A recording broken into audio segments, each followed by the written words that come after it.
भागवत महापुराण की गाथा महिमा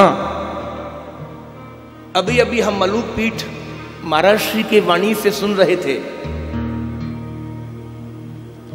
और अभी अभी हमने भी कहा कि भागवत क्या है? पुराणों का तिलक। और हमारे बीच पूज्य आचार्य चरण, और आपको परिचय क्या कराऊं, न जाने कितने विद्यार्थियों को श्रीमद् भागवत का अध्यापन कराकर व्यासपीठ पर बिठा दिया। ऐसे हमारे आचार्य चरण पंडित श्री नेत्रपाल जी शास्त्री, न जाने कितने बालक, कितने विद्यार्थी आज व्यासपीठ से श्रीमद् भागवत की कथा कर रहे हैं। ये उनकी सहजता है, ये उनकी सरलता है, यही वैष्णव का स्वरूप है। वैष्णव कौन है? अभी सुन रहे हैं, वैष्णवानाम धनम। वैष्णव कौन है? तृणातपि शुने चेन तरोरिव सहिष्णुना। जो सहज है, जो सरल है। आजकल सरल होना बड़ा कठिन है। प्रेम से बोलो राधे राधे। हम लोग सरल नहीं हो पाते, सहज नहीं हो पाते। बनावट, दिखावट आज इस भौतिक युग में इतनी है, व्याप्त है। हमारे पूज्य आचार्य चरण श्रीमद् भागवत के मर्मज्ञ है, विश्वास मानिए। और देखिए, भागवत के आरंभ में ही आपका दर्शन, ये भागवत की कृपा नहीं है। आप लोग कितने सौभाग्यशाली हैं, कितने बड़े भागे हैं।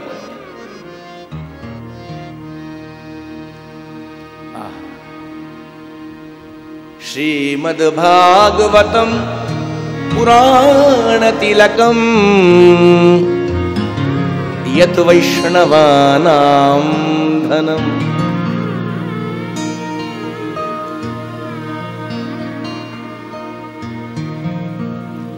भागवत की कथा भी आप सुन रहे हैं, कहां? वृंदावन धाम में बैठकर, और वो भी श्रावण के महीने में। और मैं प्रतिवर्ष कहता हूं, ये जो श्रावण का महीना है ना, ऐसा लगता है सावन का महीना। ये श्रावण मास हमें श्रवण भक्ति प्रदान करता है, मानो श्रवण भक्ति को पुष्ट करता है, सुनने की शक्ति को प्रदान करता है श्रावण का महीना। आप सभी जानते हैं, नवधा भक्ति में पहली भक्ति कौन सी है? श्रवणम, उसके बाद कीर्तनम। सुनने वालों के लिए सावन का महीना अति उत्तम है, अति उत्तम है। और धन्य कौन है? धन्य कौन है? जिसको सुनना आ गया। सुनाना नहीं, सुनना आ गया। और भागवत में भी यत्र तत्र सर्वत्र, महाराज श्री जानते हैं, श्रवण की बहुत बड़ी महिमा है, सुनने की बहुत बड़ी महिमा है। कहने की उतनी महिमा नहीं है, बोलने की उतनी महिमा नहीं है। हम कितनी भी भागवत सुनाते रहे, करते रहे, वो कहना इतनी बड़ी बात नहीं जितना सुनना बड़ी बात है। नवधा भक्ति में भी श्रवण भक्ति है पहली, और श्रोतव्य हो, कीर्तितव्य हो। वहां भी सुखदेव जी कह रहे हैं, पहले सुनो, क्योंकि जब तक सुनेंगे नहीं तब तक भाव कहां से बनेगा, और जब तक भाव नहीं तब तक वाणी से कीर्तन कैसे होगा। इसलिए श्रवण, उसके बाद कीर्तन, पहले श्रोतव्य हो, उसके बाद कीर्तितव्य हो। जब सुनते हैं उस महिमा को, अंदर भाव उमड़ता है, परिणाम क्या होता है कि वाणी से कीर्तन अपने आप होने लगता है, अपने आप। वृंदावन धाम हरियाली तीज की पूर्व संध्या केवल एक दिन रह गया, और इस वर्ष तो इस भागवत सभागार में, भागवत पीठ आश्रम में आप सबको प्रतीक्षा थी। आज वो दिन साकार हो गया, इन सब संत महापुरुषों के आशीर्वाद से। महर्षि आपको तो मालूम ही है, सभी संत महापुरुष यहां आए और सबका आशीर्वाद इस स्थान पर है जिसको आप देख रहे हैं। मैं आगे बढ़ूंगा और हम दो शब्दों के माध्यम से आशीर्वाद भी प्राप्त करेंगे, लेकिन थोड़ा सा मंगलाचरण आरंभ करते हुए भागवत महात्म्य को।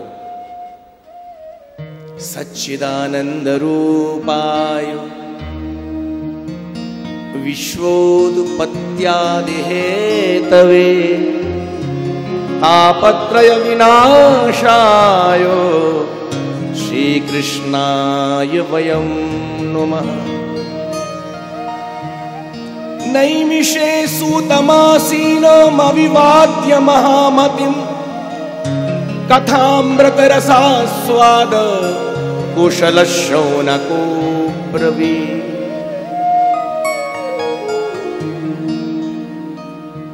वॉल्यूम कम करो, आवाज कम करो। हम भी कथा सुनने आए हैं और नैमिषारण्य में भी बड़े बड़े ऋषि, बड़े बड़े महात्मा, अमलात्मा, विमलात्मा भी कथा सुनना चाहते हैं। लेकिन कितने बड़े आश्चर्य की बात है, ध्यान दीजिए। आप लोग नैमिषारण्य गए होंगे, उत्तर प्रदेश सीतापुर में है, सीतापुर के समीप है। उस नैमिषारण्य की पावन भूमि में 88,000 ऋषि हैं सुनने वाले, श्रोता के रूप में। लेकिन उन 88,000 ऋषियों में यदि कोई कुशल है, सुनने वाले, श्रोता हैं, तो कौन है? कुशल शौनको ब्रवीत्। केवल शौनक जी महाराज कुशल है। अच्छा, कभी आपने विचार किया ये कथा कथा कथा, कितनी बार कथा सुनते हैं हम लोग। भागवत की कथा हो रही है, सुन आए। ये कथा क्या है? किसको कहेंगे कथा? कथा शब्द में 2 अक्षर हैं, प्रेम से बोलो राधे राधे। राधे राधे।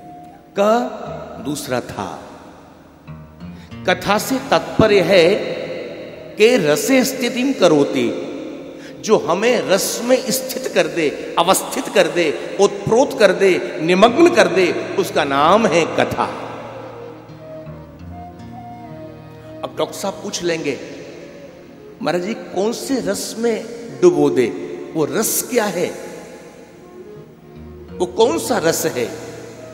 रस केवल एक है। वेद भगवान, श्रुतियां कहती हैं रसो वैसा कृष्ण। रस केवल श्री कृष्ण है, कृष्ण ही रस है।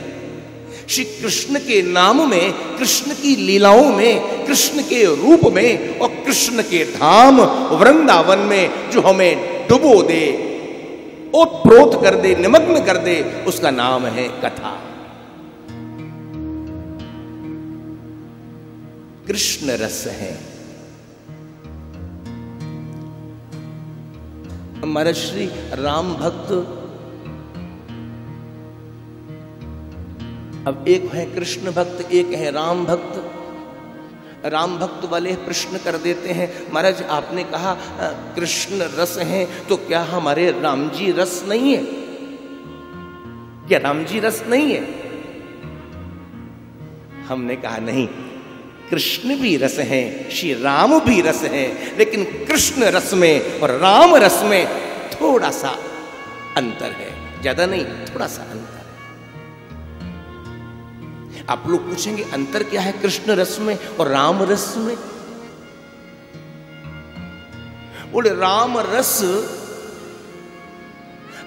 रस यदि अधिक होगा तो गले से नीचे नहीं उतरेगा, और राम रस यदि कम होगा तो भी कोई स्वाद आने वाला निश्चित नहीं है, ये विश्वास कीजिए।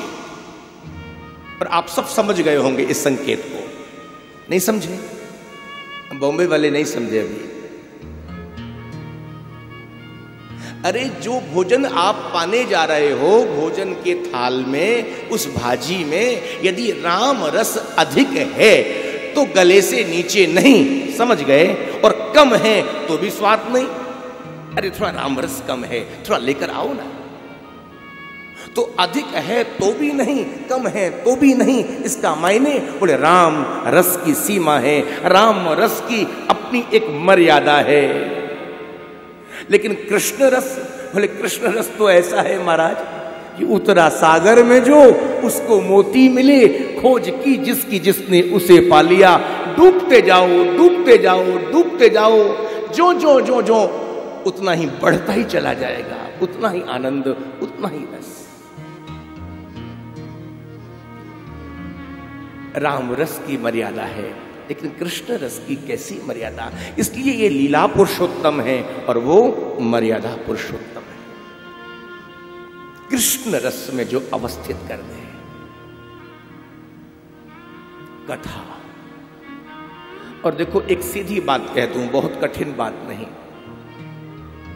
कई लोग पूछते हैं महाराज ये बार बार कथा सुननी पड़ती है, बार बार संत लोग कथा के लिए कहते हैं कथा सुनो, कथा सुनो। ये कथा क्या करेगी जीवन में? सीधी बात समझ लें हम लोग, जीवन में आएगी कथा तो जाएगी व्यथा। ये प्रैक्टिकल है। कथा जब आती है, कथा का नेचर है, कथा आएगी और व्यथा दूर चली जाएगी। जितनी देर हम लोग कथा सुनते हैं, सुनेंगे, अनुभव करेंगे, शरीर में जो भी पीड़ा है, कष्ट है, व्यथा है, उपरत रहेंगे उससे। ये कथा का नेचर है। अरे ये कथा तो वो है, मैं तो मां कहता हूं, ये कथा मां है।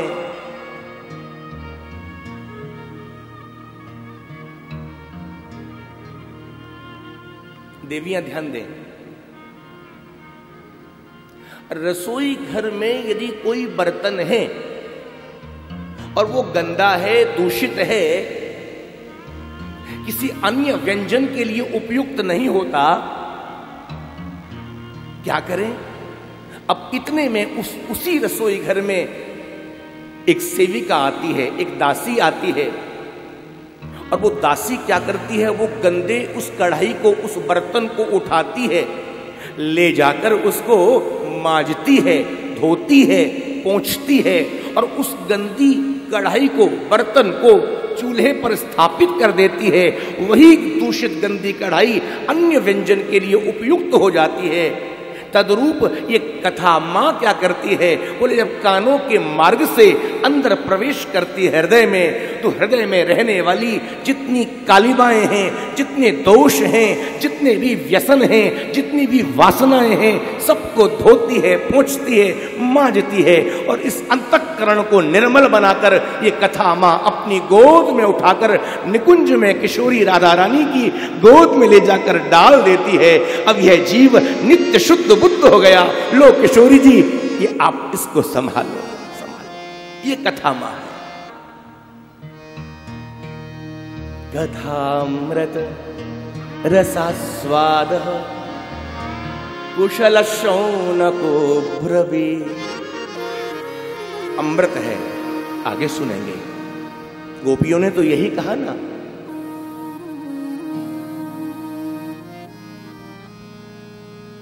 और गोपियां क्या कहती हैं? तव कथामृतम तप्त जीवनम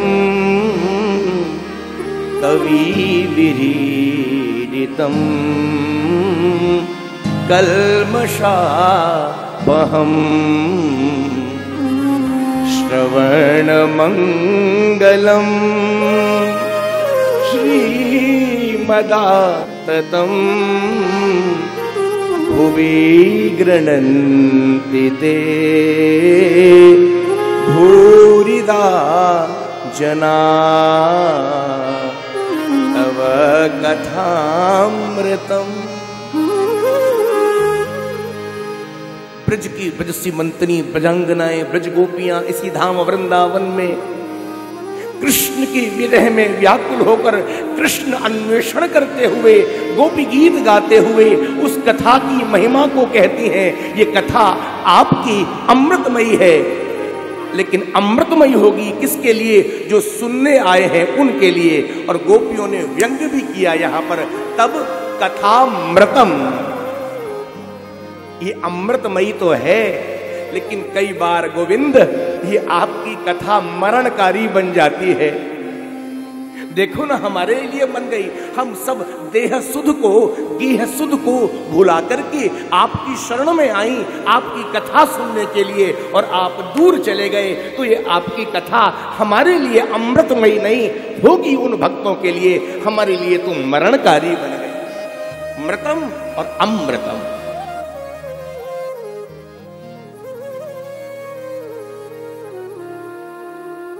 व्याख्या गोपी गीत में ही करेंगे, यहां नहीं। कथामृत रसास्वाद कुशल शौनको, 88,000 ऋषियों में, उस भीड़ में यदि कोई सुनने वाले हैं, कुशल श्रोता हैं, तो कौन है? शौनक जी महाराज। कुशल कौन? एक श्रोता कौन? एक कुशल श्रोता का लक्षण क्या है? जो कुछ सुना जाए केवल कानों का विषय ना बन जाए, उस सुने हुए विषय को, उस कथा को, उस लीला कथा को हृदयंगम किया जाए, अपने हृदय में उतारा जाए। केवल उतारा ही नहीं जाए, उसका चिंतन भी किया जाए, उसका मनन भी किया जाए। इतना ही नहीं, जो अच्छी बात लगी, जो अच्छी बात लगी, वो कथा का सार अपने जीवन में अमल करते हुए व्यवहार में उसका पालन भी किया जाए। वो है कुशल श्रोता, उसे कहेंगे कुशल श्रोता। निधिध्यासन किया जाए। अच्छा, कुशल शब्द ऐसा है, अब आजकल तो चिट्ठी पत्री सब बंद हो गई, प्रेम से बोलो राधे राधे। अब तो बस all over world, not in India, एक छोटा सा बस मोबाइल सेट और सारी कुशलता, प्रेम से बोलो राधे राधे, सारी कुशलता उस मोबाइल पर ही मिल जाती है। नहीं, एक जमाना था जब चिट्ठी लिखते थे, याद है? याद करो, अपने अपने अतीत को याद कीजिए। एक जमाना था जब पत्र लिखा जाता था, जब लेखनी उठाई जाती थी और उस पत्र में लिखा जाता था अत्र कुशलम तत्रास्तु।